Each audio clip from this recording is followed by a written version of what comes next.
Where's all my soul sisters?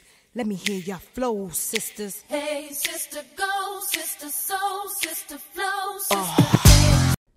Hey, what's up, y'all? Welcome to another episode of Black Owned Soul Sister Podcast, where you find all of the latest videos, and I try to keep it updated for y'all. I do want to apologize for last week. I have been going through so much, and it's busy good stuff, so I just cannot wait to tell you guys all about it coming soon. Today we're gonna get right into it. Well, I'm not gonna get into it. I've got a little video compilation for y'all, and I just want to know your thoughts about it in the end. It's a topic that I really don't want to weigh on too heavy about, and that's the LGBTQ plus community. I just want to say that I don't know if I am a part of the community or not. I think I am, because I have been through the phase of, being a lesbian and only dating girls. So, but now I love men, and I would have never dated. I would have never married a woman. Sorry, I have dated girls, but I would have never married a woman at all. So I was always like, pretty profound that I would always be with a male in the end. So I don't really know if I'm really still a part of that community. Oh, well, that's some other searching to do. Well, you have a brother out of South Africa, Jay Maponga, that brother. And I want you to hear, his take on some of this, because what he's saying is just downright just makes you shake your head. Arrogance of the Americans, the bulliness of the Americans. Let me even throw it on the west side. America right now comes to Tanzania, comes to Ghana, comes to Zambia with 16 million. And guess what? 16 million only for Zambia. The 16 million, ask me, what is it for? What is it for? For human rights. Honey, they can't even deal with us over here. We talking about reparations. So how are you going around over there throwing out 60 mil? 300 and something mil. Like, come on, be real. What is this? All in aid? Is this aid? Well, if that's the case, then aid out my student aid. Aid out my financial aid. Go ahead and cross them debts out. If you want to go over there and give it to another country, what about the students that's over here in the country who done graduated with our masters, with our undergraduates, and still dealing with credit issues? Not even credit issues, because now it's like a standard in the U.S. where some places are good enough. They just be like, okay, we know student loans are just on everyone's report. And that's so sad. So what are y'all doing? For real, for real. You giving out aid so that it can just drag them down in the mud forever? Across the river, China and Russia coming to South Africa. Ask me for what? For what? For a military training and skills sharing of security. So the Americans are more interested in a transgender, homosexual agenda around the world. They will invest their money and give you money to protect human rights. Russia and China are coming with weapons and militarization strategies so that we can protect ourselves. So I want to say this very loud and clear to the Americans. Continue on your transgender agenda. Stay there. Leave us to do politics on the other side. Because what we need right now is not a minority human rights activation. What we need is a societal transformation. And for you as Americans to think that we really envy that when you have an anti-lesbian, anti-gay, LGBT principle, then tourists would drop. Let me correct that once and for all, Smooth. And cut and clip this, and it must be loud and clear. Are you saying to me that all the tourists are gay? And when you hear that this is a non-gay zone, tourism will suffer? Question number one. Question number two. Are you saying that we don't have a right to expressing ourselves as Africans? Question number three.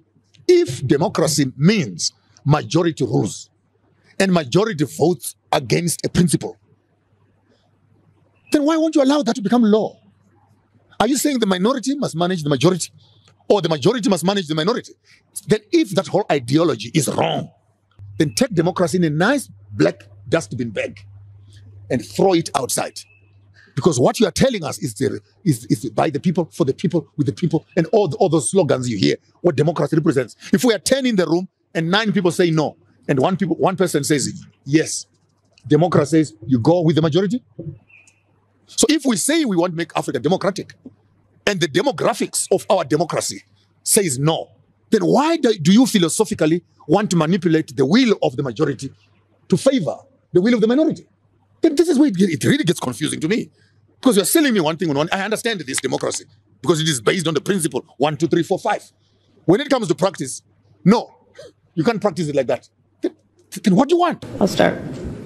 I have raised this issue, and let me be clear about where we stand. First of all, for the American press who are here, you know that a great deal of work in my career has been to address human rights issues, equality issues across the board, including as it relates to the LGBT community. And I feel very strongly about the importance of supporting the freedom and supporting and fighting for equality among all people, and that all people be treated equally. I will also say that this is an issue that we consider, and I consider, to be a human rights issue, and that will not change. Yes. What's the name? Sorry, Zolan Kano Youngs of the New York Times. Zolan Mr. Young, so thank you for the question. First of all, we don't have any such legislation here in Ghana. A bill has been proposed to the Parliament of Ghana, which has all kinds of ramifications, which is now being considered by the Parliament. It hasn't been passed, so the statement that there is legislation in Ghana to that effect is not accurate. The bill is going through the Parliament. It's going through the Parliament. The Attorney General has found it necessary to speak to the committee about it regarding the constitutionality or otherwise of several of its provisions, and the Parliament is dealing with it. At the end of the process, I will come in.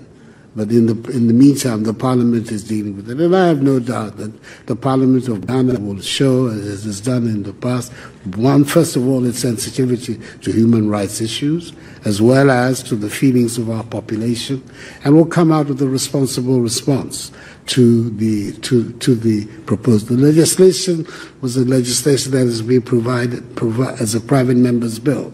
This is not an official legislation of the government, but it is one that has been mooted by a handful of private members. So we will see what the final outcome of it. But my understanding from a recent discussion I had with the committee, the substantial elements of the bill have already been modified as a result of the intervention of the Attorney General. We will see what the final outcome will be. After I've been through the system, I 100% feel like I was part of some cruel medical and social experiment, except for nobody checked on me. And if I offed myself, I would not even be included in any statistics. I'm sure they would just write me off as some other issues. None of the people who gave me letters, surgeries. Moreover, I've spent thousands of dollars. I've traveled across the country, did all the consults trying to get help. So every time I went to consults, I entered my history, my information. None of those people are studying like the transitioners. So when trans community says regret rate is 1% and complication rate is 1%, that's bullshit. It is bullshit. Bullshit, and you guys need to hear this. But what they don't really tell you is that the body treats you as a wound. It tries to close up. Yes, constantly trying to close up. In my case, it started shutting down right away pretty much. So I got a revision. Like a few months later, I was back on operating table, and I got blamed at the time that like you didn't dilate enough, even though I was religiously dilating and I couldn't understand it, just patient blamed pretty much. Now that I talk to other people, it's the same happened to them, that's what they don't tell you, Oh my gosh. Yeah, and it's like, so they kept on blaming me for not dilating enough, and so they did the surgery, which they just opened me back up, and they're like, you have 8 inches, congrats. And I was like excited. So I drove back to Massachusetts, and by the time I got home, pretty much, I already lost 1 inch. I couldn't dilate back up. I was like, oh my gosh. Okay, I'm gonna save the 7 inches, that's plenty, and I was like putting stents in me, driving a car with a dildo inside of me and with tight panties, like to the point that I couldn't even pee. And then my back started hurting like 2020. I thought it was a mattress issue. I kept on like, oh my God, my back hurts so much. If I sit up, like, then I went to chiropractor and he was like, you have scoliosis. And again, like my paperwork is female. So, and again, I'm like, don't want to tell like random people that don't need to know that I'm trans, you know, it's like, and he was like, I guess if I told him earlier, he would have put two and two together that maybe it was hormone related. But then I did some more research and I ended up going for that finally bone scan in 2021, maybe. I realized I had like osteoporosis in my spine. It's pretty bad, but honestly, my story is not as bad because there's other detrans males. I don't know, will I have time, but like they have it worse as people who have no sensation in their like groin. It's like, she knew that like I was traumatized, but again, she was like, she's even younger than me. There's no way she could have known. But they kind of like didn't protect me from myself. So honestly, this is even more isolating. So now, like some of my trans identified friends, like that also had complications, because when I posted that video years ago, I had a lot of people reach out to me, and they're still, I was like them, and I was convinced that I was just a trans woman with complications. But now that I realize I'm not a woman, I was always just a man who got suckered into this. It's almost like I lost the little community that I had, you know? Because now I kind of like joined the other side because I was like not being heard. But we're still in minority, even between like reasonable trans people like you, Buck, between like some LGBT people like such as Ariel Scarcella. We're still in minority. I don't know how we're gonna stop this in tracks. I mean, there's changing things in Florida. Like there is certain detransitioners that are going and trying to testify. Like there's a trans man, Abel Garcia, he's flying to Florida like to speak on the behalf of the trans man to show that the surgeries are not safe, but like it's being done at state levels one by one, and we may lose entire generation of kids and youths that don't need any of these surgeries. We're just making these greedy surgeons rich. After being through systems, the surgeons don't care about us. They really don't. For them, we're just a meal ticket. That's the reality. And honestly, I'm just speaking out because I will never be able probably to get any kind of functional genitals, whether it's a tunnel or any further revisions probably going to actually give me a colostomy bag. Maybe I won't be able to pee. Who knows? I'm scared at this point. So that's my reality. And sometimes I wake up, I feel like it's a nightmare that I'm going to wake up from, that it's some kind of bad acid trip. And it's not. It's my reality. You know, I could have been enjoying having sex with tranny chasers, whatever, fucking my fiance. But now I'm just like stuck, you know? I do think that trans women have every right to compete in women's sports. When trans women are on hormones, the hormones break their body down. Having gender-affirming surgery breaks down the body. And so I think we really need to be educated before we jump to a conclusion that trans women are stronger than cis women in sports.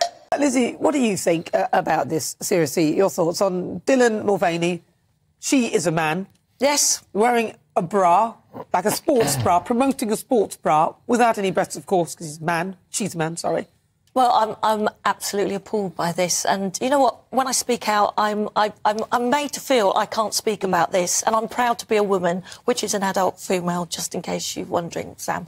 But I really seriously getting upset because I feel intimidated and silenced whenever I speak out about this issue, and this to me is absolutely wokeful nonsense, and that's what it is. As someone who grew up in awe of Nike as a big iconic brand, I think this is absolutely disgusting, and they're going to have a big backlash from this. And I'll be honest, I really think this is a money-making machine. They're using the trans community that should be treated with kind and understanding, but using them as a way to promote themselves, just as Nicola Sturgeon did, using them as a political football. And it's not on, and it's disrespectful for women.